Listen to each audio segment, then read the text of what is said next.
Hi, and welcome to Poly Pavilion, located at the campus of UCLA, home to the legendary John Wooden and the UCLA Bruins.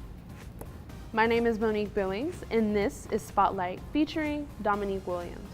As a junior guard, Dominique Williams played in 26 games last season. She is considered to be a leader on and off the court by both head coach Corey Close as well as her teammates. Dominique was selected as a Pac-12 All-Academic Honorable Mention. She shows no mercy on the court, defeating the Michigan Wolverines along with her twin sister in the semifinals of the WNIT. This is Spotlight.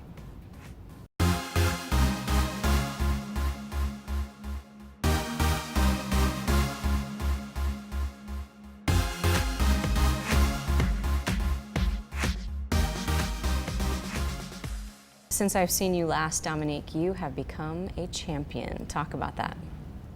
The NIT experience was very different, but it's the first postseason play I've ever been a part of, and it was awesome just to see us as a team grow and see people just really fulfill their roles and just play great basketball. And I felt like we ended the season just playing great basketball as a team.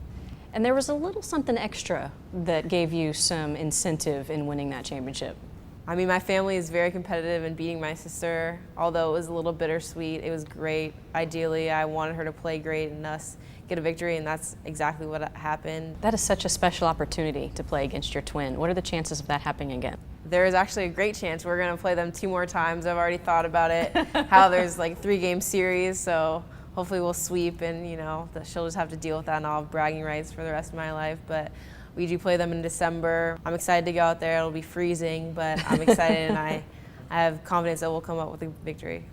So playing against your best friend, your sister, for a title, but the girls you play with, those are your sisters too. How do you find that balance between, okay, I love you, sis, but I have a championship to win? I think it worked out perfectly. I ideally wanted her to play great, but I wanted us to win, and I thought she played really well, and some of the times she had a defensive stop or a big play. I was like, dang it, Danielle, like that's just what she does. But I think eventually we just, as a team, we pulled it together and we really made great plays down the stretch. You have begun this season with a minor setback. Tell us a little bit about that. Just being injured and not really knowing day to day if you're gonna be in practice or if you can really do anything, it's tough, but I think just having different conversations with some of my teammates and my sister about finding a role and finding a purpose even when I'm not on the court, playing with my teammates, just encouraging them. I'm not going to lie and say I don't want to be out there and it's not tough. It's tougher some days than others, but you can learn a lot. And I think I have learned a lot and I will learn a lot, but I can't wait to get back on the court. Despite that injury, staying mentally tough, that's something that your coaches definitely see. Coach Corey will even come to you when she needs the players to come together more. Describe that. I think it's just an outside perspective. I am trying to bridge the gap between being a player and knowing how it feels to have a tough day in practice, to come out flat and hear the coaches like demanding excellence of us, and then seeing the coach's perspective while I'm not playing and just bridging that gap and talking to my teammates. Like I know that they're struggling and I know that they can do great things, and that's just the difference, that they can do great things and I see that they can do great things, and I have total faith in that. And I think that is one of the hardest things, but at the same time one of the best things. How have you seen yourself grow and change since you became a UCLA Bruin, both on and off the floor? I think I'm a little bit introverted and I don't always speak up, and I think I've learned to speak up, and one of the things we're working on as a team is saying the hard things, and especially right now as I'm not on the court playing, I think that's one of the things I'm learning and growing in.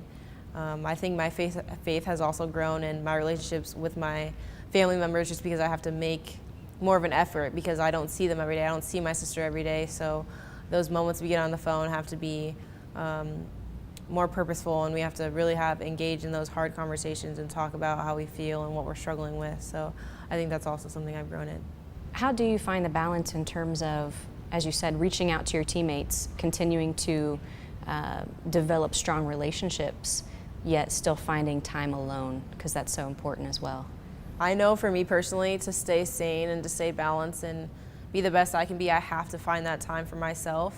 Also just kind of saying no. We spend a lot of time together and saying like I can't go to the movies because I need to spend time with myself so I can recharge my batteries for myself. Absolutely. And you mentioned your faith growing as well. What role in terms of growing your faith has the Jordan family played? I think they're just disciples in my life.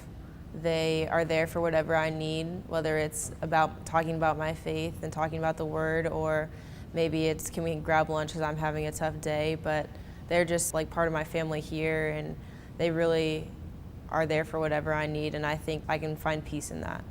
What do you say to younger girls that want to do what you're doing and do it well, just like you? I think the first thing is definitely have fun.